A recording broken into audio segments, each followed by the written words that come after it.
ನಾವು ಇದೇ ಫಸ್ಟ್ ಬಂದಿದ್ದು. ತುಂಬಾ ಸಂತೋಷ. ನಿಮ್ಮ ಹೆಸರು ರೀ? ಚನ್ನಬಸಪ್ಪ ಚಿಕ್ಕೊಪ್ಪ. ಇದೇ ಮೊದಲೇ ಸರಿನಾ ನೀವು ಬಂದಿದ್ದು? ಖುಷಿ ಅನಿಸ್ತಾ? ನಾವು ಇದನ್ನ ಉಳಿಯು ಚನ್ನಬಸವಣ್ಣ ಗುಡಿ ಅಷ್ಟ ನೋಡ್ಬೇಕಂತ ಬಂದಿದ್ರಿ. ಒಳಗಿನ ಇದು ನಾವು ಗೊತ್ತಿದ್ದಿಲ್ರಿ.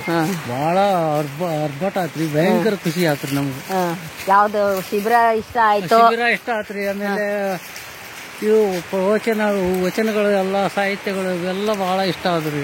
ಮಹಾಮನಿ ಹೆಂಗ ಅನಿಸ್ತ್ರಿ ನಿಮ್ಗೆ? ಸೂಪರ್ ಐತ್ರಿ. ಖುಷಿ ಪಟ್ರಿ? ಖುಷಿ ಆತ್ರಿ ಅವರು. ಧನ್ಯವಾದಗಳು. ನೋಡ್ರಿ, ಜುಳು ಜುಳು ಹರಿತಕ್ಕಂತಹ ಒಂದು ನದಿ, ನಿಸರ್ಗ ಸಂಪತ್ತು. ಇಲ್ಲಿ ನಿಸರ್ಗನೇ ಇಲ್ಲೆಲ್ಲ ಆ ಸ್ವರ್ಗನೇ ಧರೆಗಿಳಿದು ಬಂದೈತೇನೋ ಅನ್ನುವಂತಹ ಒಂದು ಭಾವನೆ ಎಲ್ಲ ಶರಣರಲ್ಲಿ, ಎಲ್ಲ ಶಿಬಿರಾರ್ಥಗಳಲ್ಲಿ ಒಂದು ಧನ್ಯತಾ ಭಾವ. ಅದು ಒಂದು ಫ್ಯಾಮಿಲಿ ಸಮೇತ ಅಲ್ಲ, ಇದು ಫ್ಯಾಮಿಲಿ. ರಕ್ತ ಸಂಬಂಧಕ್ಕಿಂತಲೂ ಭಕ್ತಿ ಸಂಬಂಧ ಹೆಚ್ಚು ಅಂತಕ್ಕಂಥದ್ದು ಇಲ್ಲಿ ಎಲ್ಲ ಒಂದು ಶರಣರ ಒಂದು ಮನದಲ್ಲಿ ಒಡಮೂಡೈತಿ. ಹೀಗಾಗಿ ಎಲ್ಲರಲ್ಲೂ, ಎಲ್ಲ ಶರಣರಲ್ಲೂ ಒಂದು ಧನ್ಯತಾ ಭಾವ. ಅವರು ಒಬ್ಬೊಬ್ಬರಾಗಿ ತಮ್ಮ ಅನುಭವವನ್ನು ಇಲ್ಲಿ ಹಂಚಿಕೊಂಡ್ರು. ಇನ್ನು ಉಳಿದ ಶರಣರನ್ನ ಈಗ ಮಾತಾಡ್ಸೋಣ. ಸತ್ಯಕ್ಕ ಅವರೇ, ಶರಣಾರ್ಥಿ ಹೇಳಿ. ಎದಕ್ ಬಂದಿದ್ರಿ ಇಲ್ಲಿ ನೀವು? ನಾವು ಏನು ಬಂದಿದ್ವು ಅಂತಲ,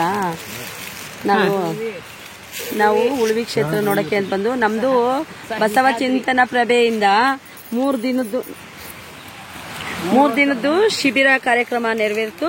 ಆ ಕಾರ್ಯಕ್ರಮದಲ್ಲಿ ಪಾಲ್ಗೊಳ್ಬೇಕು. ಹಲವಾರು ವಿಷಯಗಳು, ಯಾಕೆಂದ್ರೆ ನಮಗೆ ಏನು ಗೊತ್ತಿರೋದಿಲ್ಲ ವಿಷಯ, ಆ ವಿಷಯಗಳು ತಿಳ್ಕೋಬೇಕು. ಮತ್ತೆ ಲಿಂಗಾಯತರು ಅಂತ ಮಾತ್ರ ಹೇಳ್ಕಂತೀವಿ, ಆದ್ರೆ ಲಿಂಗಾಯತರು ಯಾವ ರೀತಿ ಇರಬೇಕು, ಏನ್ ಮಾಡಬೇಕು, ಯಾವ್ದನ್ನ ಆಚರಿಸ್ಬೇಕು, ಯಾವ್ದನ್ನ ಆಚರಿಸಬಾರ್ದು, ಯಾವ್ದು ಆಚರಣೆಯಲ್ಲಿದ್ರೆ ಒಳ್ಳೇದು, ಯಾವ್ದು ಆಚರಣೆ ಇಲ್ಲ ಅಂದ್ರೆ ಒಳ್ಳೇದು, ಅದೇನು ತಿಳ್ಕೊಳಲ್ಲ.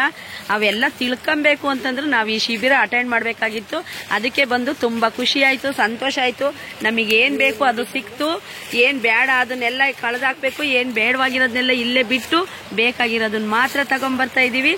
ನೀವು ಇದನ್ನೆಲ್ಲ ತಗೊಂಡೋಗ್ಬೇಕು ಅಂದ್ರೆ ನೀವು ನಮ್ ಜೊತೆ ಬನ್ನಿ, ನೀವು ತಗೊಳ್ಳಿ. ಮಹಾಮನಿಗೆ ಹೋಗಿದ್ರಿ ಅಂತ ಕಾಣಿಸುತ್ತೆ ಈಗ ನೀವು? ಹೌದು, ನಾವು ಮಹಾಮನೆಗೆ ಹೋಗಿದ್ದು. ತುಂಬಾ ಅದ್ಭುತ ಅಂದ್ರೆ ಅದು ಹೇಳಿದ್ರೆ ಆಗಲ್ಲ, ಬಂದು ನೋಡಿದ್ರೆ ಮಾತ್ರ ಗೊತ್ತಾಗುತ್ತೆ ಆ ಜಾಗ ಯಾವ ತರ ಇರುತ್ತೆ ಅಂತ. ಆ ಜಾಗದಲ್ಲಿ ಹೋಗೋ ಮಹಿಮೆ, ಅಪ್ಪ ಬಸವಣ್ಣವ್ರು, ಚನ್ನಬಸವಣ್ಣವರು 12ನೇ ಶತಮಾನದ ಶರಣರೆಲ್ಲ ನಮಗೋಸ್ಕರ ಎಷ್ಟು ಕಷ್ಟ ಮಾಡಿ ಅಂತ ಜಾಗದಲ್ಲಿ ಅವರು ಹೋಗಿ ವಚನ ಸಾಹಿತ್ಯನೆಲ್ಲ ಸಂರಕ್ಷಿಸಿ ನಮಗೆಲ್ಲ ಕೊಟ್ಟು ಹೋಗಿದಾರಲ್ಲ, ಆ ಜಾಗ ನಿಜಕ್ಕೂ ಅದ್ಭುತ ಅಂದ್ರೆ ತುಂಬಾ ಅದ್ಭುತ. ಆ ಪ್ಲೇಸ್ ನೋಡೋದಕ್ಕೆ ಒಂದು ಆನಂದ, ಆ ಜಾಗಕ್ಕೆ ಹೋಗೋದೇ ಒಂದು ಖುಷಿ, ಸಂತೋಷ. ಅದರಿಂದ ತುಂಬಾ ಆನಂದ ಪಟ್ಕೊಂಡ್ ಬಂದಿವಿ ನಾವು. ಹಾಗೆ ನೀವು ನಮ್ ಜೊತೆ ಬನ್ನಿ. ಶರಣಾರ್ಥಿ ಅಕ್ಕ. ಅವ್ವ ಅವರೇ, ಅಣ್ಣ ನಿಮ್ಮ ಹೆಸರು? ಶಾಂತಾ ಶಿವರಾಜ್ ನಿಮ್ಮ ಹೆಸರು? ಓಕೆ. ಈ ಕಡೆಗೆ ಎಲ್ಲಿ ಬಂದಿದ್ರಿ, ಏನು ನಿಮ್ ಪ್ರಯಾಣ ಅಂತ? ನಮ್ಮ ಪ್ರಯಾಣ, ನಾವು 3 ದಿವಸದ್ದು ಇದನ್ನ ತರಬೇತಿ ತಗೊಳಕ್ ಬಂದೀವಿ. ಚಿಂತನ ಪ್ರಭೆಯಿಂದ 3 ದಿವಸ ಬಸವ ಚಿಂತನ ಪ್ರಭೆ ಅಂತೇಳಿ ಇದನ್ನ ಚಿಂತನೆ ಪ್ರಭೆಯಿಂದ ನಾವು ಒಂದು 3 ದಿವಸ ಟ್ರೈನಿಂಗ್ ಬಂದಿದ್ದೇವೆ. ಎಷ್ಟು ಜನ ಬಂದಿದ್ರಿ ನೀವು? ಒಂದು 30 ಜನ ಬಂದಿವ್ರಿ. 30 ಜನ ಬಂದಿರಿ. ಎಲ್ಲಿಂದ ಬಂದ್ರಿ ನೀವು? ನಿಮ್ಮೂರು? ನಮ್ದು ಶಿವಮೊಗ್ಗ. ಹೆಂಗ ಅನಿಸ್ತು ನಿಮ್ಗೆ ಈ ಶಿಬಿರ? ಫುಲ್ ಖುಷಿಯಾಗಿದೆ, ಫುಲ್ ಖುಷಿ. ಏನು ಊರು ಇದು ಯಾವ್ದು ಚಿಂತೆ ಇಲ್ಲ, ಎಲ್ಲ ಇಲ್ಲೇ ಬಿಡೋಣ ತಗ ಅನ್ಸ್ಬಿಟ್ಟಿರ್ತಲ್ಲ. ಹಿಂಗೆ ಅನ್ಸ್ಬಿಟ್ಟಿದ್ರ ನಿಮ್ಗೆ? ಮಹಾಮನಿಗೆ ಹೋಗಿ ಬಂದ್ರ ನೀವೀಗ? ಹೋಗಿ ಬಂದ್ವಿ. ಹೌದು. ನಿಮ್ಮ ಹೆಸರು? ನಿಮ್ಗೆ ಹೆಸರಿಲ್ಲ? ಇಲ್ಲ, ಅವ್ರ ಹೆಸರು. ನಿಮ್ಗೆ ಹೆಸರೇ ಇಲ್ಲ? ಅಕ್ಕ ಮಾತಾಡುಮ್ಮ. ದಂಡನಾಯಕಿ ಅಂತ. ಅವ್ವ ಅವರೇ, ನಿಮ್ಮ ಹೆಸರು? ಬೆಂಗಳೂರಿಂದ. ಇಲ್ಲಿ ಬಂದರ ಕಾರಣ? ಶಿಬಿರಾರ್ಥಿಯಾಗಿ ಬಂದಿದ್ದೀನಿ. ಶಿಬಿರಾರ್ಥಿಯಾಗಿ. ಎಲ್ಲಿಂದ ಬಂದಿರಿ? ಬೆಂಗಳೂರಿಂದ. ಎಷ್ಟು ಜನ ಬಂದಿರಿ ನೀವು ಬೆಂಗಳೂರಿಂದ? ನಾವು ಒಟ್ಟು 4 ಜನ ಬಂದಿದ್ದೀವಿ. 4 ಜನ ಬಂದಿದ್ದೀರಿ. ಈ ಕಡೆ 30 ಜನ ಇದಾವೆ ಅಂತ ಹೇಳ್ರಿ. ಈ ಕಡೆ ಎಲ್ಲಿಂದ ಹೊರಟಿರಿ, ಎಲ್ಲಿಂದ ಬಂದ್ರಿ? ಈಗ ಮಹಾಮನೆಗವಿ ನೋಡ್ಕೊಂಡು ಈಗ ವಾಪಸ್ ಹೊರಟಿದ್ದೀವಿ. ಶಿವಪುರ ಆಶ್ರಮಕ್ಕೆ ಹೋಗ್ತಿದ್ದೀವಿ. ತುಂಬಾ ಚೆನ್ನಾಗಿತ್ತು. ಮಹಾಮನೆ ಗವಿ ನೋಡಿದ್ದು ಪೂರ್ವಕವಾಗಿ ಆನಂದವಾಗಿ ನೀರಲ್ಲಿ ಆಟ ಆಡಿನೂ ಬಂದ್ವಿ. ಖುಷಿ ಅನ್ನಿಸ್ತಾ? ತುಂಬಾ ಸಂತೋಷ ಅನ್ನಿಸ್ತು. ಲಿಂಗ ಪೂಜೆನೂ ಮಾಡ್ಕೊಂಡು ಬಂದ್ವಿ. Natural swimming pool, yes, Wonderla. Wonderla. Okay. ಶರಣಾರ್ಥಿ ಅವಾರ್ಡ್ ನಿಮ್ದಾಯ್ತಾ? ಹೆಸರೇನು ಹೇಳಿದ್ರಲ್ಲ? ಶಾಂತಮ್ಮ, ಬೆಂಗಳೂರು, ಕುರುಬ್ರಳ್ಳಿ, ಬೆಂಗಳೂರು.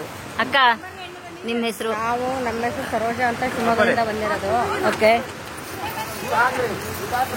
3ನೇ ಸಲ ಬಂದಿರೋದು.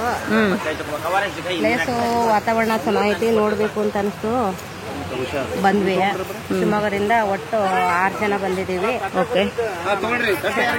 ಜನ ಅಂತ ತುಂಬಾ ಖುಷಿ. ಪ್ರಕೃತಿ ಸೌಂದರ್ಯ ಎಲ್ಲ, ಪ್ರಕೃತಿ ಸೌಂದರ್ಯ ಖುಷಿ ಪಟ್ಟು ತುಂಬಾ ನೀರಾಗೆಲ್ಲ ಆಟ ಆಡಿ ಈಗ ಹೊರಟಿದೀವಿ ಶಿವಪುರಕ್ಕೆ. ಶಿವಪುರಕ್ಕೆ ಹೊರಟ್ರ?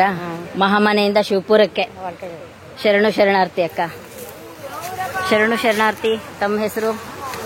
ಇಂದಿರಾ ಗೋಪಾಲ್ ಅಂತ. ನಾವು ಚಿತ್ರದುರ್ಗ ಡಿಸ್ಟಿಕ್ ಚಳ್ಳಕೆರೆ ಪಕ್ಕ ದೊಡ್ಡಬಳ್ಳಾರ್ತಿ ಅಂತ. ನೀವು ಶಿಬಿರಾರ್ಥಿಯಾಗಿ ಬಂದಿರಿ? ಶಿಬಿರಾರ್ಥಿಯಾಗಿ ಬಂದೀವಿ ಅಕ್ಕರೆ. ನಾವು ಈ ಶಿಬಿರದಲ್ಲಿ ಎಲ್ಲ ನಮಗೆ ಏನು ಹೆಂಗ ಅನಿಸ್ತು ನಿಮ್ಗೆ ಶಿಬಿರದ ಬಗ್ಗೆ? ನಿಮ್ಮ ಅಭಿಪ್ರಾಯ? ಶಿಬಿರದ ಬಗ್ಗೆ ಅಂದ್ರೆ ನಮಗೆ ನಮ್ಮ ಜೀವನದ ದಿಕ್ಕೇ ಬದಲಾಯಿಸ್ಬಿಟ್ಟು ಈ ಶಿಬಿರ ನಮಗೆ. ಯಾಕೆ ಅಂದ್ರೆ ನಮ್ಮ ಅಸ್ತಿತ್ವ ಏನು, ನಾನು ಯಾಕೆ ಬಂದಿದ್ದೀನಿ ಅನ್ನೋ ಇದನ್ನೆಲ್ಲ ಆಳ ಅರಿಯೋದಕ್ಕೆ ನಮ್ಗೊಂದು ಅನುಕೂಲ ಆಯಿತು. ತುಂಬಾ ಆನಂದ ಆಯಿತು. ಜೊತೆಗೆ ಇಲ್ಲಿ ಆಶ್ರಮದಲ್ಲಿ